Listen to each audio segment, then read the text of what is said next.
Bienvenue sur ce short où on va voir pour le 11 novembre le message énergétique qu'on a à te confier aujourd'hui. Est-ce que tu as des intentions, tu as posé des intentions pour ce 11-11 ou est-ce que tu vas le faire? Est-ce que tu as déjà une question depuis un petit moment? On va voir qui est là pour te répondre. On a la boîte à musique, ça nous parle d'enfance. Ça peut être un guide qui te suit et qui suit plusieurs personnes de ta famille, comme un défunt qui est là pour suivre ton évolution ou pour t'aider, pour t'envoyer des signes.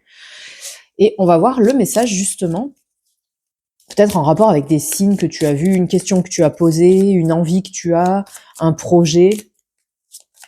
Hop, c'est parti, quel message on a? Devant la porte de la réussite, il y a toujours le paillasson de l'envie. Alors effectivement, ça fait bien référence à poser son intention vraiment clairement de ce qu'on veut. On a peut-être un projet, mais il est peut-être pas assez abouti ou assez écrit, assez défini. Et voilà, on sent que peut-être le plan n'est pas encore bien assez clair et c'est pour ça que ça n'avance pas, ou en tout cas tu es en train de commencer quelque chose. Il y a quelque chose qui arrive vers toi. On va demander une précision.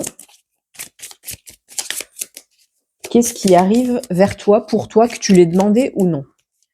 Ce dont tu as besoin. On a le cabinet de curiosité. Ça peut parler de création. Ça peut parler aussi donc comme je le disais, d'un projet. On sent quand même, alors avec la boîte à musique, déjà, on avait un petit lieu clos, comme si on gardait un secret à l'intérieur, ou quelque chose de précieux, des bijoux ou un souvenir. Et avec le cabinet de curiosité, c'est un petit peu pareil. On amasse un petit peu des choses, des souvenirs. Donc c'est vraiment comme si tu étais vraiment en train de préparer un projet, effectivement, et de tout rassembler. Donc ça, c'est bien. C'est ce que tu dois faire. Tu es sur la bonne voie. Qu'est-ce qui pourrait t'aider pour la réalisation de ce projet? Ouais, bah t'es guidé, hein. On a le conseiller. Alors ça peut être quelqu'un qui est vraiment ici encore avec toi, quelqu'un de vivant, quelqu'un d'un certain âge avec un regard posé, une sorte de mentor, ou ça peut être un père, un grand-père ou une figure paternelle. Ça peut être un guide dans le sens un thérapeute, un psy. Voilà, en tout cas, on sent vraiment quelqu'un qui est là pour toi, qui est calme. Alors toi, je sais pas ton caractère, mais en tout cas, c'est quelqu'un qui est apaisant et qui a vraiment une notion de savoir et qui va être là pour t'éclairer, pour te guider.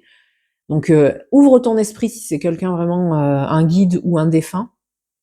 Mais voilà, le paillasson de l'envie, tu y es dessus et ça va se concrétiser.